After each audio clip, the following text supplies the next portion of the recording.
రాజ్భవన్లో గవర్నర్తో CM Revanth Reddy, మంత్రి కొండా సురేఖ భేటీ అయ్యారు. Cabinet విస్తరణ ఊహాగానాల నేపథ్యంలో వీరి భేటీకి ప్రాధాన్యత నెలకొంది. ఏప్రిల్ 3న కేబినెట్ విస్తరించే అవకాశం ఉందని సమాచారం.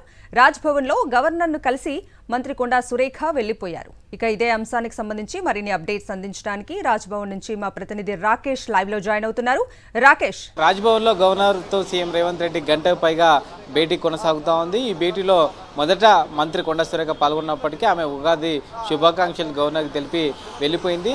అలాగే సీఎం సలహాదారుడు అలాగే ఎంపీ అనిల్ యాదవ్, దీంతో పాటు రోహిత్ రెడ్డి కూడా రాజ్భవన్లో ఉన్నారు.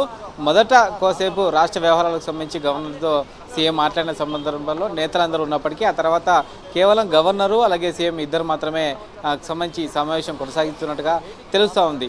కేబినెట్ విస్తరణ ఊహాగానాలు వస్తున్న నేపథ్యంలో రాజ్భవన్లో గవర్నర్తో భేటీ కావడం అనేది చర్చనీయాంశంగా దారిని తీస్తుందని చెప్పుకోవచ్చు. ముఖ్యంగా ఏప్రిల్ 3న సంబంధించి కేబినెట్ విస్తరణ ఉంటుందనే ఒక చర్చ జరుగుతున్న నేపథ్యంలో ఆ రోజు అందుబాటులో ఉండడం కోసం రాజ్భవన్లోనే గవర్నర్ ఉండే విధంగా ముందస్తుగా సమాచారం సీఎం ఇస్తున్నట్టుగా తెలుస్తూ ఉంది. దీంతోపాటు ఈ మధ్య కాలంలోనే అసెంబ్లీలో బీసీ రిజర్వేషన్ల బిల్లుతో పాటు ఎస్సీ వర్గీకరణ బిల్లును అసెంబ్లీలో ఆమోదించారు. దీనికి సంబంధించి కూడా రాజ్భవన్లో గవర్నర్తో చర్చిస్తున్నట్టుగా తెలుస్తోంది. ఓవరాల్గా అసెంబ్లీలో జరిగిన వ్యవహారాలు, రాష్ట్రంలో తాజా రాజకీయ పరిస్థితులతో పాటు కేబినెట్ విస్తరణకు సంబంధించిన ముహూర్తం డేటుకు సంబంధించిన విషయాన్ని గవర్నర్కు తెలిపేందుకు మాత్రమే ఈ సమావేశానికి కొనసాగిస్తున్నట్టుగా తెలుస్తూ ఉంది. సంబంధించి డిప్యూటీ సీఎం మిగతా నేతలందరూ కూడా కొద్దిసేపటి క్రితం రవీంద్రభారతిలో ఉగాది ఉత్సవాల్లో పాల్గొన్నప్పటికీ కేవలం సీఎం రేవంత్ రెడ్డి మాత్రమే ఈ సమావేశానికి రావడం, గవర్నర్తో భేటీ కావడం అనేది రాజకీయ ప్రాధాన్యత సంతరించుకుంది. ఈ గవర్నర్తో భేటీ కావడంతో ఎవరైతే మంత్రి పదవులు ఆశిస్తున్న నేతలంతా ఉన్నారో వారందరూ కూడా సంబంధించి ఢిల్లీ కానీ ఇతర రాష్ట్ర నేతలతో తీవ్ర ప్రయత్నాలు చేస్తున్నారు. ఎట్టి పరిస్థితుల్లో విస్తరణలు తమకు అవకాశం కల్పించాలని కొంతమంది నేతలు ప్రయత్నం చేస్తుంటే మరికొంతమంది నేతలు తమ జిల్లా లేదా తమ సామాజిక వర్గ నేతలు ఖచ్చితంగా ప్రాధాన్యత ఇవ్వాలంటూ కూడా కోరుతున్న పరిస్థితి కనబడుతుంది. ఓవరాల్గా కేబినెట్ విస్తరణ హీట్ అయితే ప్రస్తుతం రాజకీయ వర్గాల్లో కనిపిస్తుంది. రాకేష్, కేబినెట్ విస్తరణకు సంబంధించి అంటే ఎవరెవరి పేర్లు ప్రముఖంగా వినిపిస్తున్నాయి, ఎవరెవరికి ఛాన్స్ దక్కే అవకాశం ఉంది అంటే ఏం చెప్తారు?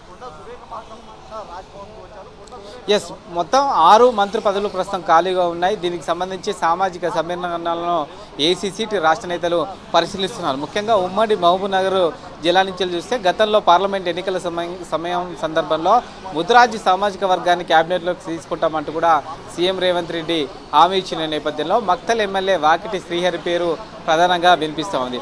ఇక పార్టీలో చేరే సమయంలోనే ఏఐసీసీ రాజగోపాల్ రెడ్డికి మంత్రి పదవి ఇస్తామని హామీ ఇచ్చినట్టుగా ఆయన చెప్తున్నారు, పార్టీ నేతలు చెప్తున్నారు. నల్గొండ జిల్లా నుంచి ముఖ్యంగా మునుగోడు నుంచి ఆయన ప్రాతినిధ్యం వహిస్తున్నారు.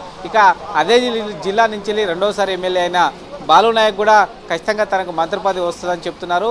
ఎస్టీ లంబాడ సామాజిక వర్గ నేత కావడంతో ఖచ్చితంగా సామాజిక కోణం అనేది తనకు ఉపయోగపడుతుందంటూ కూడా ఆయన చెప్తున్న పరిస్థితి కనబడుతుంది. ఇక బీసీ నేత బీర్లా ఐలయ్య కూడా మొదటిసారి ఎమ్మెల్యే అయినప్పటికీ బీసీ కోణంలో ముఖ్యంగా యాదవ్ కోణంలో తనకు వస్తుందని ఆశిస్తున్నారు. ఇక కరీంనగర్ జిల్లా నుంచి చూస్తే అడ్లూరు లక్ష్మణ్ మాదిక సామాజిక వర్గ నేత ఖచ్చితంగా ఎస్సీ నుంచి మాదిక సామాజిక వర్గం నుంచి అవకాశం ఇస్తే తనకే ఇస్తారంటూ కూడా ఆశిస్తున్నారు. ఇక నిజామాబాద్ నుంచి సుదర్శన్ రెడ్డి అలాగే ఆదిలాబాద్ నుంచి వివేక్, ప్రేమసాగర్ రావు ఇద్దరు కూడా ప్రయత్నం చేస్తున్నారు. ఇక హైదరాబాదు రంగారెడ్డి జిల్లా విషయంలోనే కొంత క్లారిటీ రావాల్సి ఉంది. రంగారెడ్డి జిల్లా నుంచి అయితే పరిగి రామ్మోహన్ రెడ్డి అలాగే సంబంధించి మల్రెడ్డి రంగారెడ్డి తీవ్ర ప్రయత్నాలు చేస్తున్నారు. ఇక హైదరాబాద్ నుంచి కేవలం ఒక ఎమ్మెల్సీ మాత్రమే కాంగ్రెస్ పార్టీకి ఉన్నారు. గవర్నర్ కోటాలో ఎమ్మెల్సీ అయిన సియాసత్ ఎడిటర్ అమీర్ అలీ ఖాన్ ప్రస్తుతం ఉన్న నేపథ్యంలో మైనారిటీ కోటాలో ఆయనకు అవకాశం కల్పిస్తారో పెండింగ్ పెడతారనేది చూడాలి. ఓవరాల్గా జిల్లా సమీకరణాలు, రాజకీయ సమీకరణాలు, సామాజిక సమీకరణాల నేపథ్యంలో వీరి పేర్లే ప్రధానంగా వినిపిస్తున్నాయి. Right Rakesh, thank you.